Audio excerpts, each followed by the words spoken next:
Señor, te damos gracias, Señor. En verdad nos hemos topado con un libro hermoso.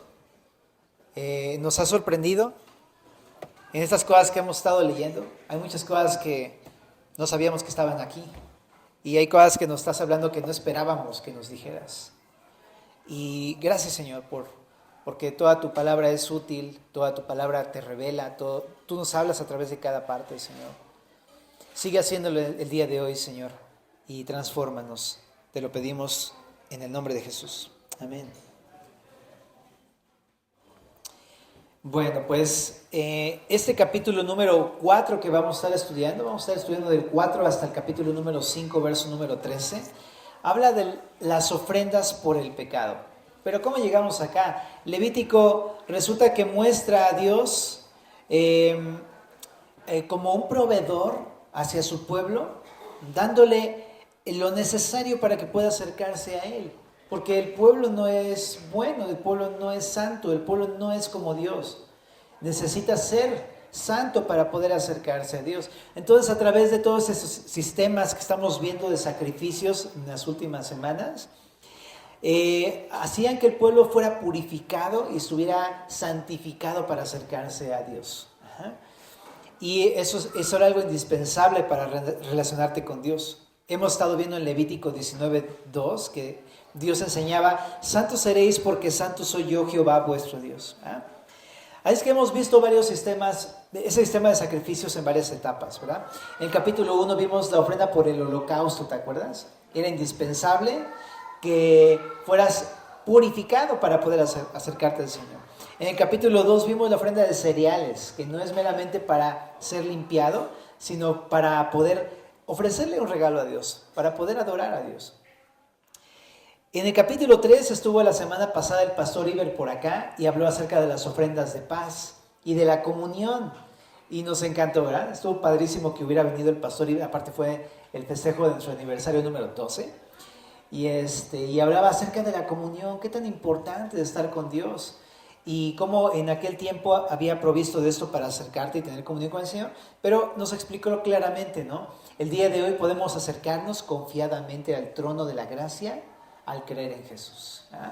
Entonces nos invita a eso, a tener una comunión con el Señor. Pero el día de hoy vamos a ver la ofrenda por el pecado, porque ¿qué crees? Pues el pueblo pecaba constantemente, ¿verdad? Así que vamos a estar viendo acerca de cómo tenían que hacer el pueblo para poder tener comunión si había pecado. ¿Qué tenía que hacer cuando alguna persona hubiera pecado por yerro? Le dice aquí en este capítulo y ahorita lo vamos a explicar. Pero vamos a leer el verso número 1 1 y 2 para que podamos entrar al tema, ¿vale? Dice: habló Jehová a Moisés diciendo: habla a los hijos de Israel y diles: cuando alguna persona pecare por yerro en alguno de los mandamientos de Jehová sobre cosas que no se han de hacer e hiciera alguna de ellas, etcétera, etcétera. Ahorita vamos a entrar al verso número 3. Pero lo que está mostrando en estos primeros 2 versículos es que Dios quería que su pueblo estuviera en comunión con Él, pero debía ser santo. Entonces, ¿qué hacer cuando alguna persona hubiera pecado por yerro? Dice aquí. Esta palabra yerro significa por error, una transgresión involuntaria, por ignorancia o sin darse cuenta. ¿Ok? Entonces, qué interesante, porque me decía mi esposa: ¿eso sí viene en la Biblia? Yo, sí viene en la Biblia aquí, claro que sí, ¿no? Es cierto que la mayoría de nosotros a veces pues pecamos voluntariamente y generalmente así sucede. Pero hay veces en que no, hay veces en que lo haces por ignorancia o sin darte cuenta y ya después te cae el 20, ¿verdad? Entonces este capítulo tiene que ver con este tipo de pecados, digamos así, por ignorancia, sin darse cuenta, de manera involuntaria, pecar por yerro. Ajá. Eso es de lo que habla en esta primera sección. Ajá. Ahora, pecar por yerro no quería decir hacerse de la vista gorda, es decir, que el pueblo pecara, pero como diciendo: ay, ni me di cuenta, ni supe, pero realmente sí sabían. ¿Me explico? No es hacerse de la vista gorda, sino más bien habla de pecados que realmente fueron hechos sin darse cuenta. Ajá. Hay una diferencia en estas dos cosas. Entonces, ¿qué tenía que hacer el pueblo? Entonces aquí en este pasaje vemos varias secciones donde habla acerca de la persona que peca. Por ejemplo, empieza hablando si peca el sacerdote o si peca la congregación de Israel en general, o sea, la comunidad completa. O qué hacer si un gobernante peca, o qué hacer si un miembro del pueblo pecara. Y también habla de una sección en donde cita distintos tipos de yerros, de pecados involuntarios, diversos pecados involuntarios. Y también al final habla acerca del caso del pobre, ¿no? Porque vamos a estar viendo que cada quien tenía que ofrecer un sacrificio de un animal, pero no todos tenían la posibilidad de hacerlo, y hay un caso especial para los pobres. Entonces, dicho esto, vas a estar notando estas secciones durante nuestra lectura, ¿vale? Vamos a leerlo y vamos a explicar. Entonces, en el verso número 3 está el primer caso, la ofrenda por el pecado del sacerdote, ¿ok? Dice: si el sacerdote ungido pecare según el pecado del pueblo, ofrecerá a Jehová por su pecado que habrá cometido un becerro sin defecto para expiación. Traerá el becerro a la puerta del tabernáculo de reunión delante de Jehová y pondrá su mano sobre la cabeza del becerro y lo degollará delante de Jehová. Y el sacerdote ungido tomará de la sangre del becerro y la traerá al tabernáculo de reunión, y mojará el sacerdote su dedo en la sangre y rociará de aquella sangre 7 veces delante de Jehová hacia el velo del santuario. Y pondrá el sacerdote de esa sangre sobre los cuernos del altar del incienso aromático que está en el tabernáculo de reunión delante de Jehová, y echará el resto de la sangre del becerro al pie del altar del holocausto que está a la puerta del tabernáculo de reunión. Y tomará del becerro para la expiación toda su grosura, la que cubre los intestinos y la que está sobre las entrañas, los 2 riñones, la grosura que está sobre ellos y la que está sobre los ijares con los riñones, y quitará la grosura de sobre el hígado, de la manera que se quita del buey del sacrificio de paz. Esto lo vimos en el capítulo número 3. Y el sacerdote la hará arder sobre el altar del holocausto. Y la piel del becerro y toda su carne, con su cabeza, sus piernas, sus intestinos y su estiércol, en fin, todo el becerro, sacará fuera del campamento a un lugar limpio donde se echan las cenizas, y lo quemará el fuego sobre la leña. En donde se echan las cenizas será quemado. Esta primera sección habla de la ofrenda por el pecado del sacerdote, ¿ok? El sacerdote, pues, eran los que estaban sirviendo dentro del tabernáculo. No solamente habla del sumo sacerdote, que era ungido para comenzar su labor como sacerdote, sino en general cualquier sacerdote que servía ahí tenía que ser ungido para servir en esa parte del tabernáculo, ¿ok? Entonces habla en general del sacerdocio de aquella época. Ahora es interesante porque es como, neta, ¿en serio los sacerdotes pecan? Sí pecaban los sacerdotes. ¿Qué me dices de Nadab y Abiú, que los vamos a ver más adelante? Eran hijos de Aarón y también eran sacerdotes que servían dentro del tabernáculo, y lo que les va a pasar. Entonces sí, los sacerdotes también pecaban, por supuesto, eran hombres y eran servidores, pero pues eran hombres, ¿no? Y pecaban.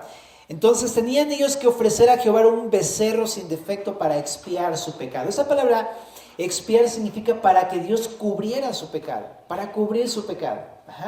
Entonces es la palabra expiación, y para hacerlo tenían que llevar un becerro.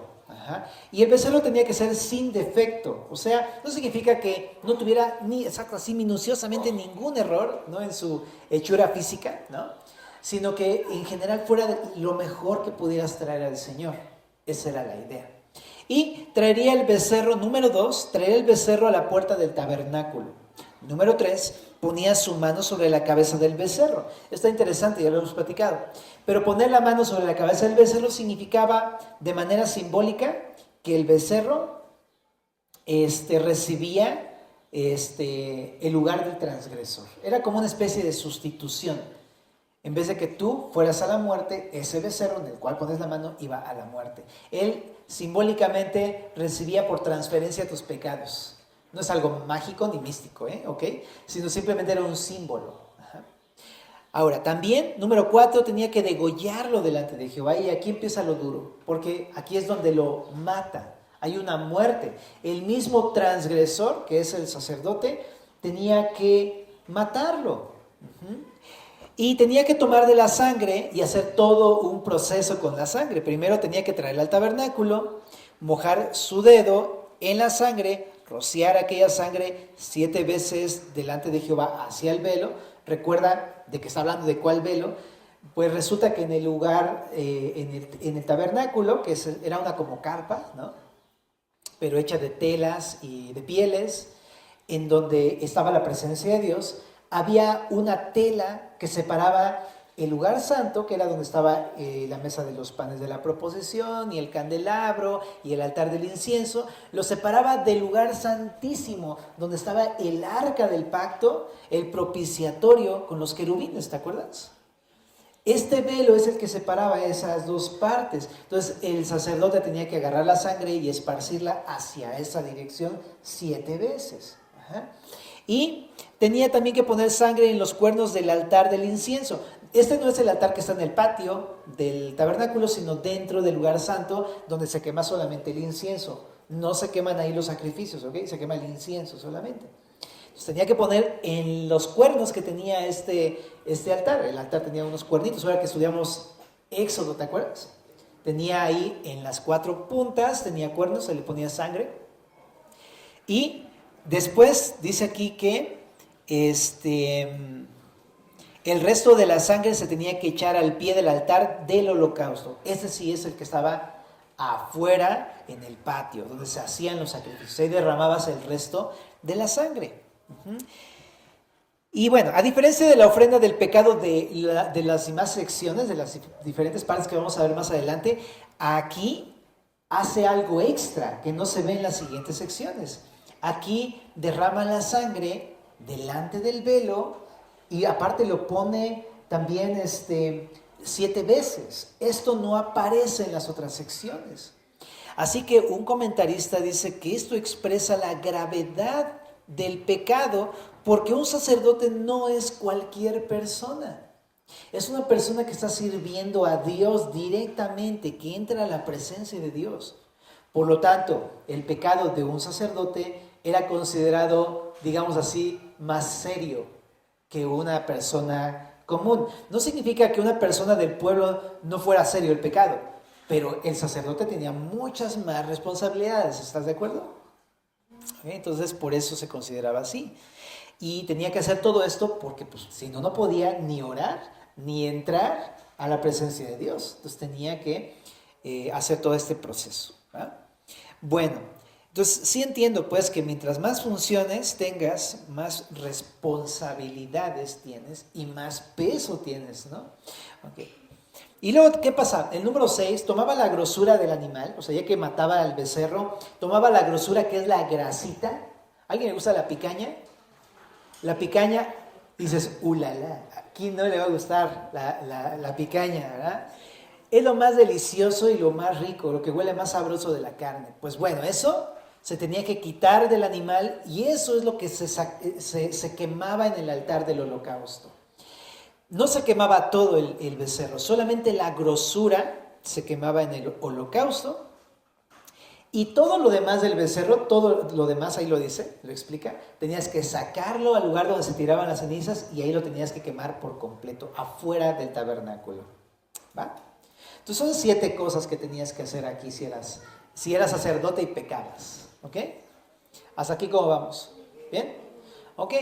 Entonces ahora está interesante porque este pecado de hierro habla de que muchas veces el sacerdote podría llegar a pecar voluntariamente, claro, pero en esta sección se enfoca a el proceso que debía llevar cuando el sacerdote pecara por equivocación, ¿ok? Por ignorancia o sin darse cuenta. Bueno, vamos a la siguiente sección. Es la ofrenda por el pecado de la comunidad, en el verso número 13. Dice: si toda la congregación de Israel, ¿lo notas? Aquí habla de un pecado colectivo.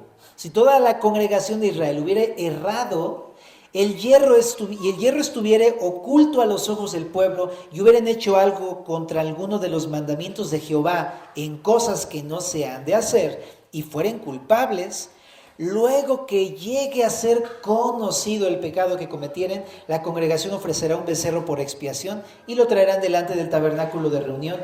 Y los ancianos de la congregación pondrán sus manos sobre la cabeza del becerro delante de Jehová, y en presencia de Jehová degollarán aquel becerro. Y el sacerdote ungido meterá de la sangre del becerro en el tabernáculo de reunión, y mojará el sacerdote su dedo en la misma sangre, y rociará 7 veces delante de Jehová hacia el velo, y de aquella sangre pondrá sobre los cuernos del altar que está delante de Jehová en el tabernáculo de reunión. Y derramará el resto de la sangre al pie del altar del holocausto, que está a la puerta del tabernáculo de reunión. Y quitará toda la grosura y la hará arder sobre el altar. Y hará de aquel becerro como hizo con el becerro de la expiación, lo mismo hará de él, así hará el sacerdote expiación por ellos, y obtendrá perdón. Y sacará el becerro fuera del campamento y lo quemará como quemó el primer becerro. Expiación es por la congregación. La segunda sección habla acerca del pecado en comunidad. Si te das cuenta, es igual, solamente tiene ciertas diferencias. Una de las cosas que es igual es que añade que el becerro debería ser ofrecido cuando su pecado llegara a ser conocido.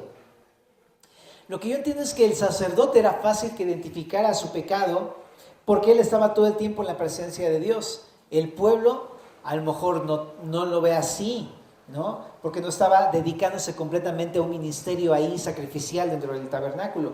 Pero cuando se llegara a dar cuenta, entonces tenía que hacer ese sacrificio. De todas maneras, se iba a dar a conocer en algún momento.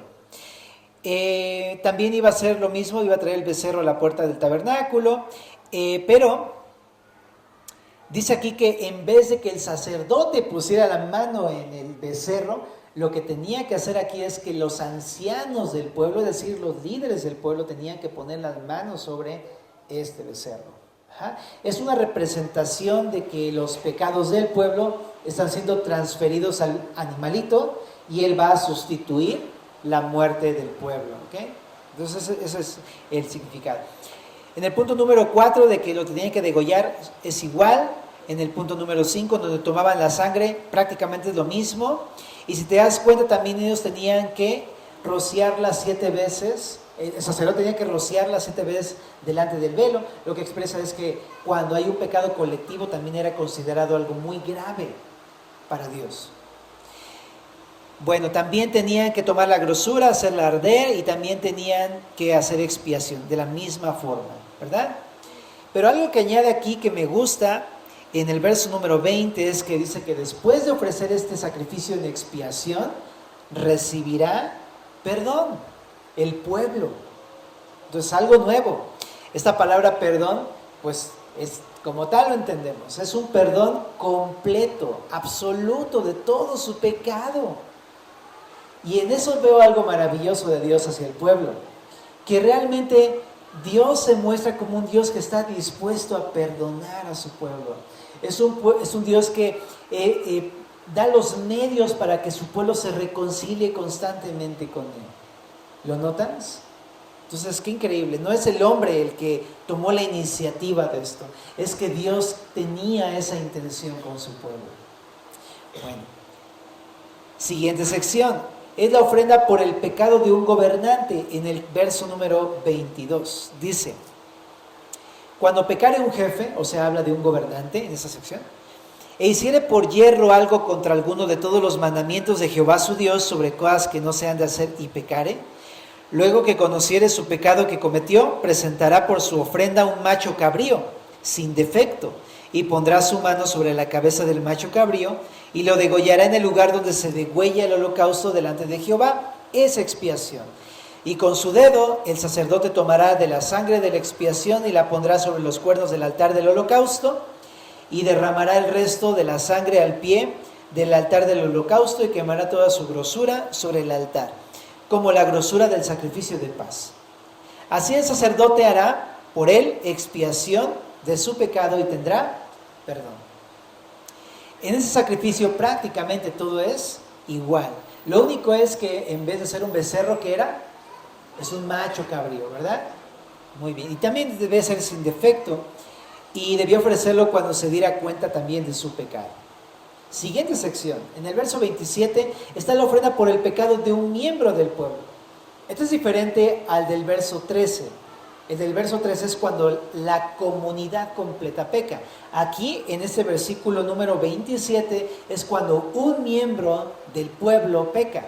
¿Okay? Es diferente. Es que leamos el verso 27.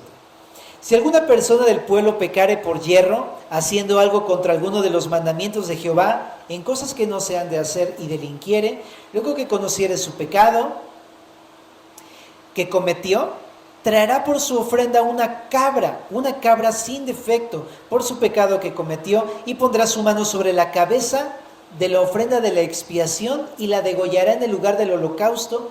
Luego con su dedo el sacerdote tomará de la sangre, la pondrá sobre los cuernos del altar del holocausto y derramará el resto de la sangre al pie del altar. Y le quitará toda su grosura, de la manera que fue quitada la grosura del sacrificio de paz, y el sacerdote la hará arder sobre el altar en olor grato a Jehová. Así hará el sacerdote expiación por él, y será perdonado. Verso 32. Y si por su ofrenda por el pecado trajere cordero, hembra sin defecto traerá, y pondrá su mano sobre la cabeza de la ofrenda de expiación, y la degollará por expiación en el lugar donde se degüella el holocausto. Después con su dedo el sacerdote tomará de la sangre de la expiación y la pondrá sobre los cuernos del altar del holocausto, y derramará el resto de la sangre al pie del altar. Y le quitará toda su grosura, como fue quitada la grosura del sacrificio de paz, y el sacerdote la hará arder en el altar sobre la ofrenda encendida a Jehová, y le hará el sacerdote expiación de su pecado que habrá cometido, y será perdonado. Esa sección entonces habla de la ofrenda por el pecado de un miembro del pueblo. La única diferencia es que aquí debía ofrecer una cabra o un cordero hembra, dice aquí. ¿Ok? Pero es exactamente el mismo procedimiento. Capítulo 5, verso número 1. Vamos por la ofrenda por los diversos pecados. Y aquí cita algunos pecados por yerro. Verso número 1. Si alguno pecare por haber sido llamado a testificar y fuere testigo que vio o supo y no lo denunciare, él llevará su pecado. Número 2. Asimismo, la persona que hubiere tocado cualquiera cosa inmunda, sea cadáver de bestia inmunda o cadáver de animal inmundo, así como Sansón, ¿te acuerdas? O cadáver de reptil inmundo, bien que no lo supiere, o sea, es por yerro, será inmunda y habrá delinquido. Número 3. O si tocare inmundicia de hombre, cualquiera inmundicia suya con que fuera inmundo y no le echare de ver, es decir, por yerro, si después llegare a saberlo, será culpable. Número 4. O si alguno jurare a la ligera con sus labios hacer mal o hacer bien, en cualquiera cosa que el hombre profiere con juramento y él no lo entendiere, si después lo entiende, será culpable por cualquiera de estas cosas, ¿verdad? También igual, lo notaste, dice ahí, y él no lo entendiere. Entonces también es un pecado de yerro que está citando aquí. Y dice en el verso 5, cuando pecare en alguna de estas cosas, confesará aquello en que pecó, y para su expiación traerá a Jehová por su pecado que cometió una hembra de los rebaños, una cordera o una cabra como ofrenda de expiación, y el sacerdote le hará expiación por su pecado. Okay. Entonces en esa sección explica diferentes pecados por yerro, si te diste cuenta, ¿no? Sobre todo es muy claro en el verso 2, 3 y 4, ¿verdad? Es tocar algo que estuviera inmundo, ¿verdad? Ya sea un animal muerto, ¿verdad? O un reptil inmundo, ¿verdad? Eran animales que más adelante va a explicar en Levítico que son impuros. Ajá. Y bueno, si lo hiciera tenía que ofrecer una ofrenda. También en el verso 3 habla acerca de inmundicia de hombre, y también lo va a explicar más adelante en Levítico, que tiene que ver con fluidos corporales. Verso número 4, y también ahí habla de juramentos a la ligera con sus labios para hacer mal o hacer bien. Un juramento a la ligera, perjurio, como se le llama, ¿ok? Perjurar, jurar así en vano, ¿ok? A la ligera, ¿ok? Y también en el verso 1 me lo salté un poquito, porque no es claro si dice que es por yerro, pero por el contexto, pues todo esto está hablando de pecados por yerro, es muy probable que entonces haga mención a que si tú veías algo que estuviera mal, un delito, fueras testigo de eso, o que supieras de un delito, y pues ahora sí que se te hubiera pasado denunciarlo, entonces es un pecado de yerro. Y también tenías que ofrecer una ofrenda por ese pecado. ¿Ok? Ahora, ¿qué veo de todas estas cosas? Que esos pecados de hierro, no por el hecho de que no supieran lo que hacían, significa que estaban bien. No porque no supieran lo que hacían, significa que fueran inocentes, sino que sí se convertían en transgresores, ¿te das cuenta? Entonces, esos son algunos ejemplos de estos casos. ¿Y qué tenía que pasar si hacían alguna de estas cosas? Pues ahí está en el verso número 5 y 6. Lo que tenían que hacer es confesar aquello en que pecaron, ¿verdad? Tenías que llegar, sí, toqué un animal muerto. Si Sansón lo hubiera hecho, las cosas hubieran cambiado en la historia. Pero Sansón, ¿qué hizo? Calladito, me veo más bonito. Y trató de disimular su pecado y no lo confesó. Ajá. Entonces, confesar aquello en que pecó. Pero también tenía que traer una cordera hembra o una cabra como ofrenda de su pecado, y seguía todo el protocolo que hemos visto en este capítulo, en el capítulo 4. Y se hacía conforme a todo el rito anterior, exactamente igual, ¿ok? Entonces, pero la única diferencia es que tenía que confesarlo, si te das cuenta ahí.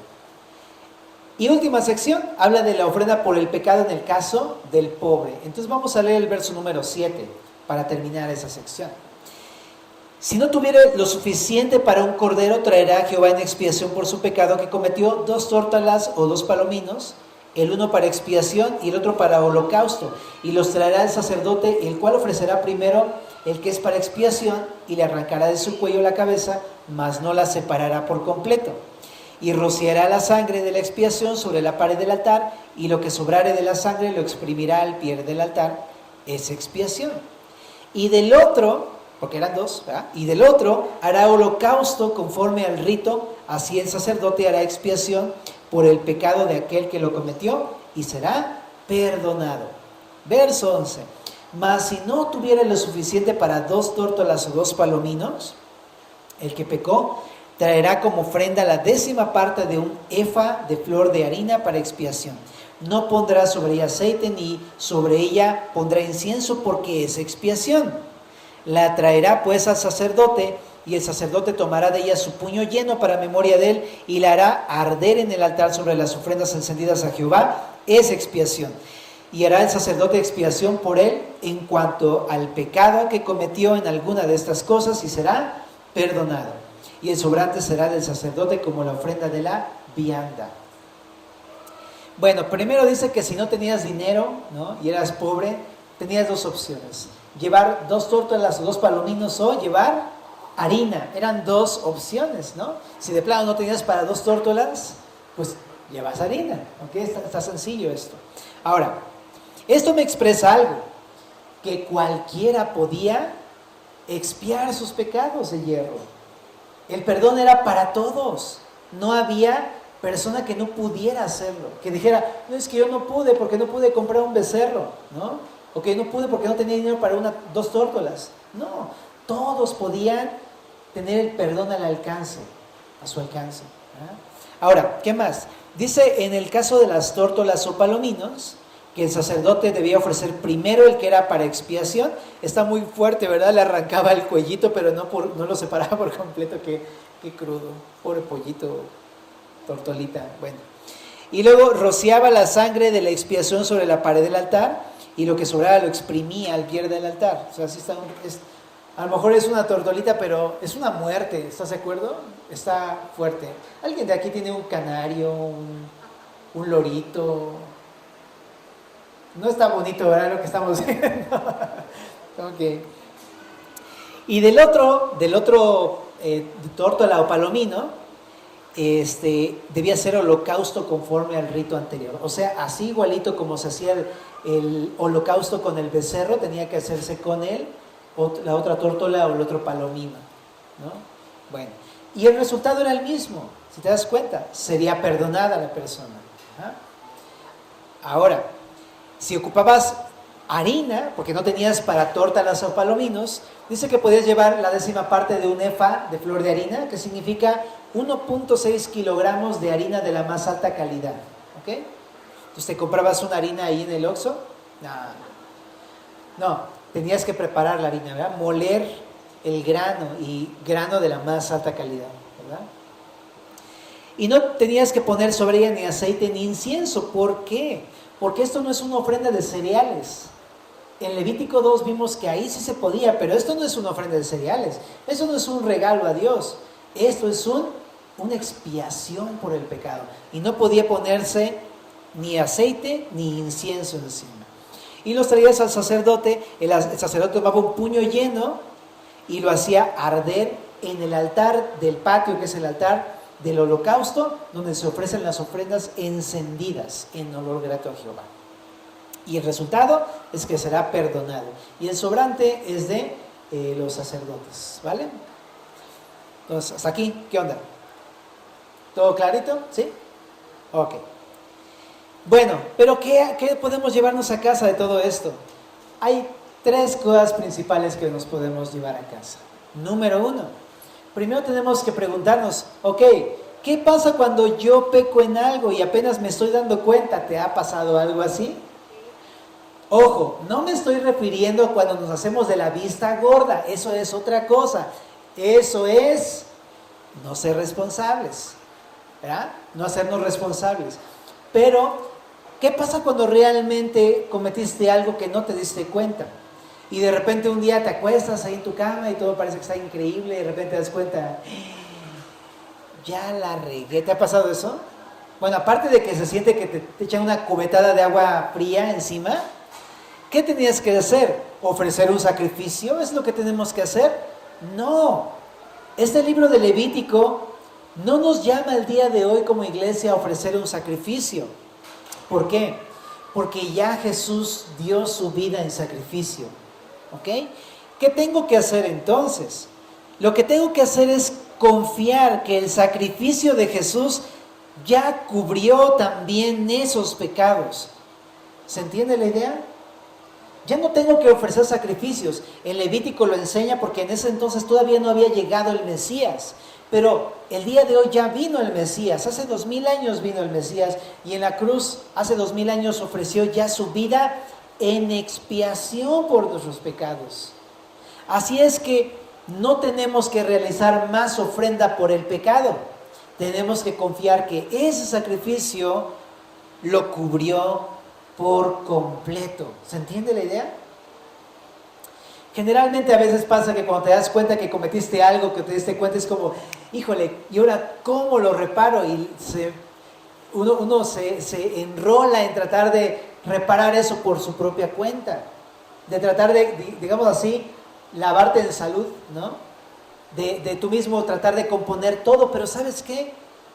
A lo mejor podrías llegar a reparar un daño, pero el pecado está hecho y el castigo, pues nos toca una consecuencia por nuestros pecados. O sea, el pecado ya se cometió, eso no lo puede uno borrar delante de Dios. Por eso, uno no puede hacer nada respecto de eso. Por eso, lo único que uno tiene que hacer es confiar. Jesús ha pagado por completo los pecados en ese sacrificio. Y no importa la gravedad de lo que has cometido, porque puede ser que haya sido algo mínimo. Híjole, le perdí la olla a la hermana, ¿no? O puede ser que haya sido algo realmente muy grave, ¿no? Pero no importa la gravedad, la sangre del Señor Jesús, su sacrificio es completa, ha cubierto todos los pecados, desde el mínimo hasta el más grave. Bueno, y eso por decirlo de una manera, porque tú sabes, no hay pecado que no sea grave, ¿estamos de acuerdo? Ajá. Todos los pecados llevan a la muerte, Romanos 6:23 lo dice, ¿no? La paga del pecado es muerte. Y no dice, la paga de los pecados más graves es muerte. No, dice la paga del pecado. En general, el pecado produce la muerte.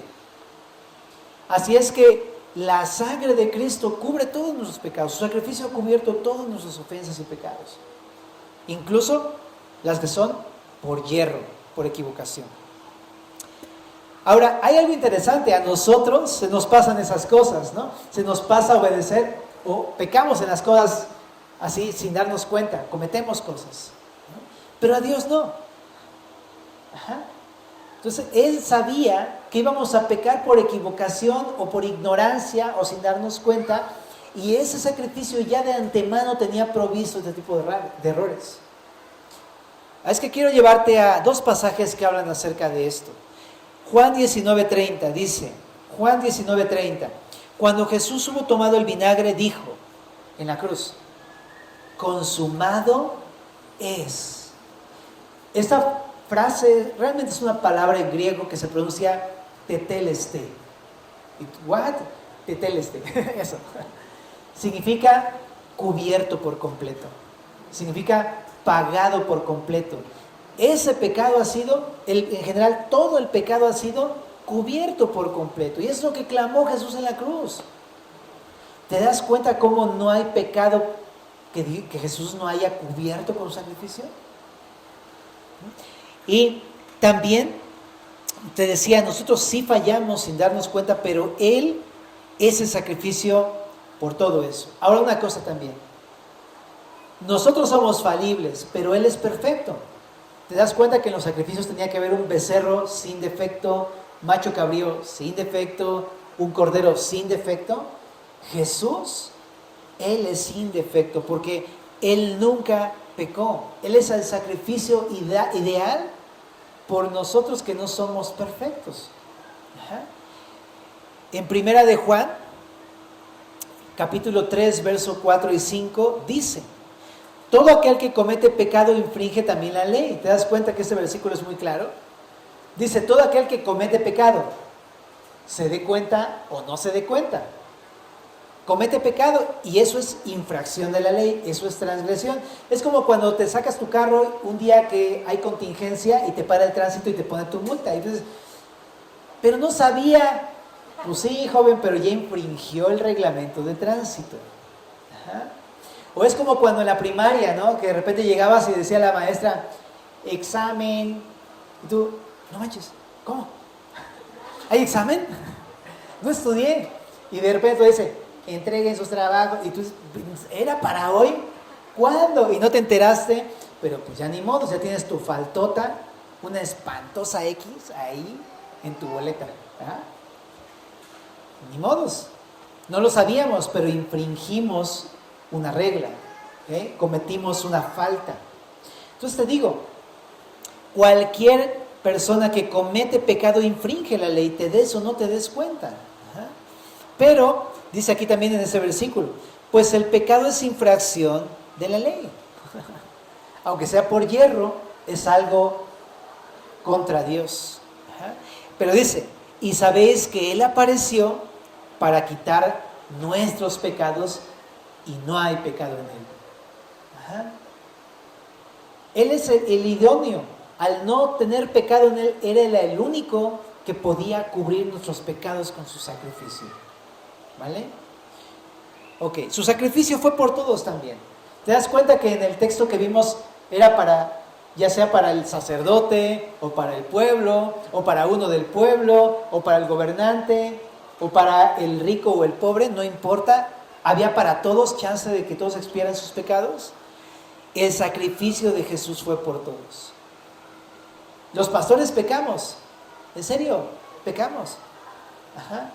Porque aunque queremos hacer la voluntad de Dios, vivimos en un cuerpo corrupto. Pablo mismo decía, en mi carne mora el mal. O sea, eso es lo que me doy cuenta. En mi carne mora el mal, ni modos. Ajá. Y sí, pecamos. Pero no solamente los pastores, toda la congregación a veces cometemos como comunidad errores que son graves delante de Dios. Y eso también Dios lo perdona. Su sacrificio expiatorio también cubre eso. Ahora me estuve preguntando, ¿qué cosas como Semillas Xochimilco quizá a lo mejor en comunidad estamos pecando sin darnos cuenta? Interesante, ¿verdad? Hay que orar por eso.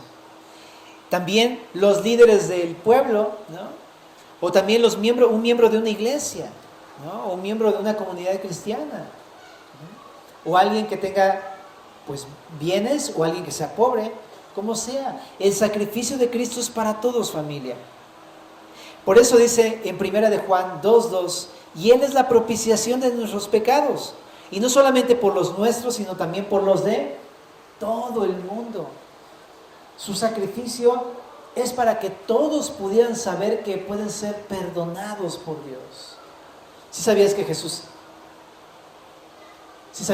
entregó a su Hijo Jesús porque te quiere perdonar? ¿Sí sabías eso? No sé si a lo mejor luego venimos a la iglesia o al Señor pensando, ¿quién sabe si quiera perdonarme?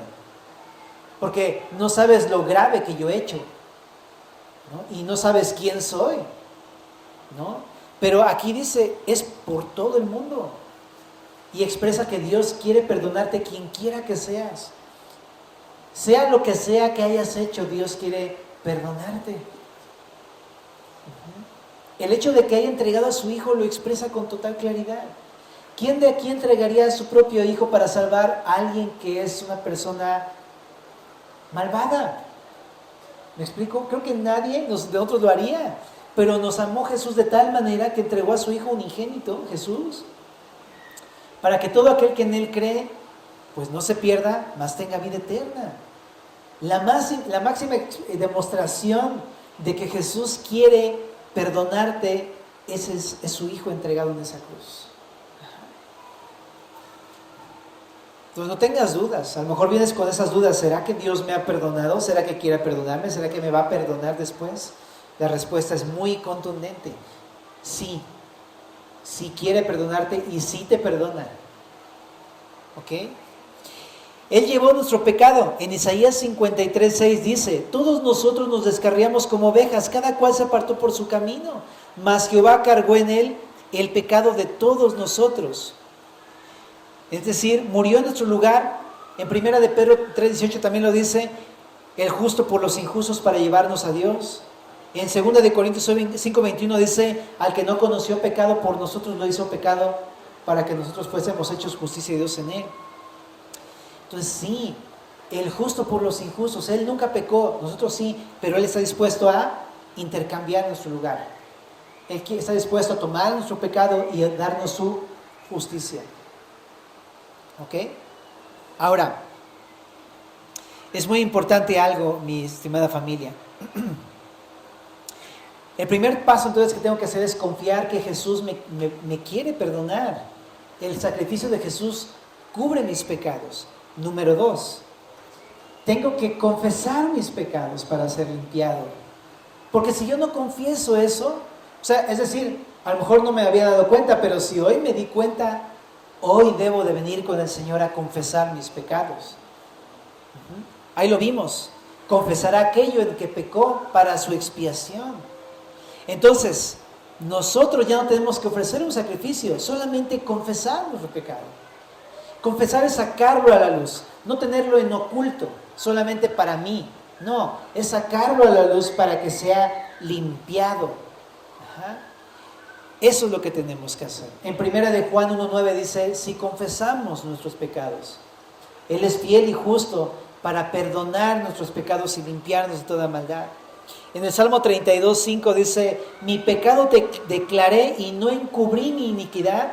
Dije, confesaré mis transgresiones a Jehová y tú perdonaste la maldad de mi pecado. Entonces, número 2, confiesa tu pecado.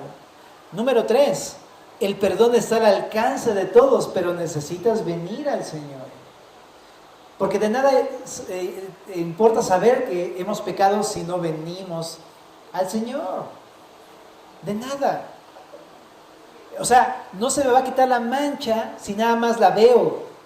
Tengo que venir con el doctor para que me limpie mi mancha que tengo, mi corrupción. Y es lo mismo con Jesús. Aquí estoy sucio. Límpiame, ven, acércate al Señor, pues. Y algo más que tenemos que hacer, mi querida familia. Es cierto que la mayoría, en los casos que pecamos, son voluntarios, te decía, pero algunos son por yerro. Pero una cosa importante, en verdad, no te hagas de la vista gorda. ¿Ok? Hay cosas que no cometiste por equivocación, hay cosas que hiciste totalmente voluntariamente, pero que uno se hace, uy, ni cuenta me di. No te hagas de la vista gorda. ¿Ok? Pero si llegaras a tener un pecado involuntario, tenemos la responsabilidad de identificarlo. No es como, ay, pues ni modo, pues así soy, pues ya ni modo, ¿verdad? No, sino que tenemos la responsabilidad de aprender a vernos a nosotros mismos e identificar cuando hay algo oculto. Por ejemplo, a través de la oración, el mismo salmista en el Salmo 19:12 oraba: ¿quién podrá entender sus propios errores? Líbrame de los que me son ocultos. Vienes con Dios y le pides que te muestre tus pecados ocultos, porque la verdad es que muchas veces nosotros no vemos nuestros propios pecados. Número 2, el Salmo 139, 1 al 6 dice: oh Jehová, tú me has examinado y conocido, tú has conocido mi sentarme y mi levantarme, has entendido desde lejos mis pensamientos, has escudriñado mi andar y mi reposo, y todos mis caminos te son conocidos. Pues aún no está la palabra en mi lengua, y he aquí, oh Jehová, tú la sabes toda. Detrás y delante me rodeaste, y sobre mí pusiste tu mano. Tal conocimiento es demasiado maravilloso para mí, alto es, no lo puedo entender. Y más adelante, en ese mismo capítulo, el Salmo 139, verso 23 dice: examíname, oh Dios, y conoce mi corazón, pruébame y conoce mis pensamientos, y ve si hay en mí camino de perversidad, y guíame al camino eterno. El mismo salmista abrió la posibilidad a estar ciego ante sus propios pecados, pero no dijo: ay, pues ay, así soy. No, él vino a Dios para que le fueran revelados sus pecados. Tú y yo tenemos esa responsabilidad de venir con el Señor. ¿Y cómo? En oración. Dios es el que lo hace, el que te muestra, pero también tenemos la palabra de Dios, la Biblia. En Santiago 1, 22 al 25, compara la Biblia con un espejo. Y cuando tú vienes al espejo, Dios te muestra lo que verdaderamente eres. Dice en Santiago 1, 22: pero sed hacedores de la palabra y no tan solamente oidores, engañándonos a vosotros mismos, porque si alguno es oidor de la palabra pero no hacedor de ella, este es semejante al hombre que considera en un espejo su rostro natural, porque él se considera a sí mismo y se va, y luego olvida cómo era. Pero chécate lo que dice: mas el que mira, ¿qué dice? Atentamente en la perfecta ley, la de la libertad, y persevera en ella, no siendo oidor olvidadizo, sino hacedor de la obra, este será bienaventurado en lo que hace. Uno tiene la responsabilidad de venir a la palabra para que la palabra, que es como un espejo, te muestre lo que está mal en tu vida. Ajá. O sea, si tú no vienes a un espejo en la mañana, a lo mejor vas a llegar así pensando que vienes así súper cool, y de repente llega la gente y te queda viendo raro, y no sabes qué tienes, y de repente no te das cuenta que tienes el gallo, y estás todo así, todo chorreado, ya sabes, ¿no? Todo el almohadazo, ¿no? Tienes que venir a la palabra para darte cuenta de qué es lo que está mal en tu vida. Pero ahora, dices: pues yo siempre leo la Biblia, ¿no? Y a veces pasa que leemos la Biblia, pero no nos damos cuenta de lo que está mal en nosotros. ¿Por qué? Porque muchas veces venimos a ella, pero realmente no nos vemos con atención. ¿Qué pasa cuando, ves un espejo?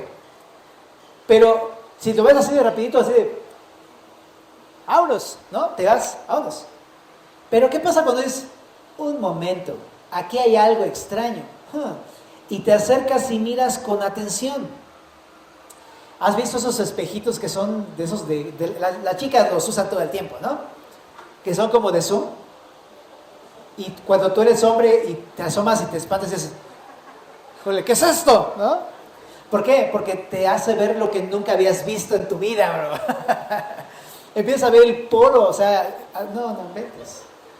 Y dices: no, o sea, mi cara está más deteriorada de lo que imaginaba, ¿no? ¿Qué onda con esto?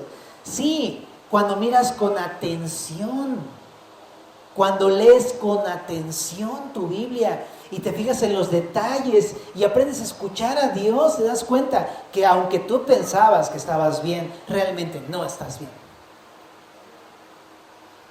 Y que me doy cuenta que cuando una persona no se ve que tenga algo malo en ella misma, ¿sabes qué pasa?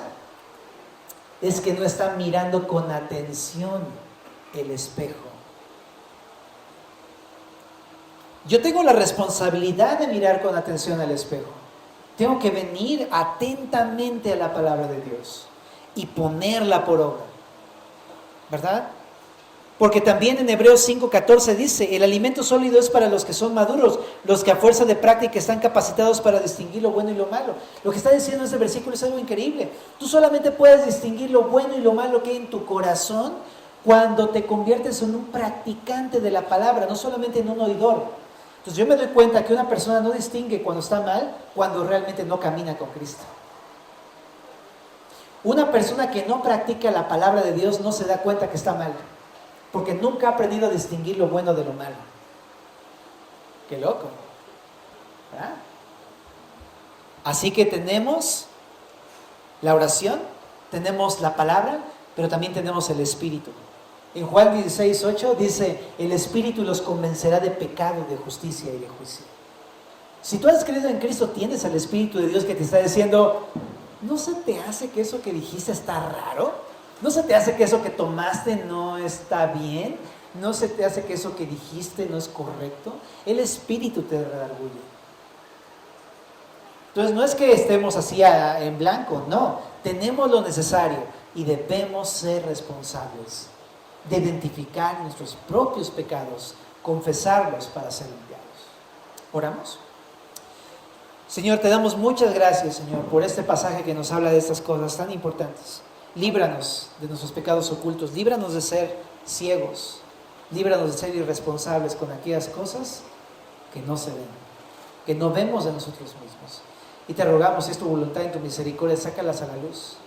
Y ayúdanos a leer tu palabra, ayúdanos a orar, y que tu Espíritu nos hable fuertemente y que no nos deje en paz hasta que podamos sacar a la luz nuestros pecados para ser limpiados y estar contigo en comunión, Señor. En el nombre de Jesús.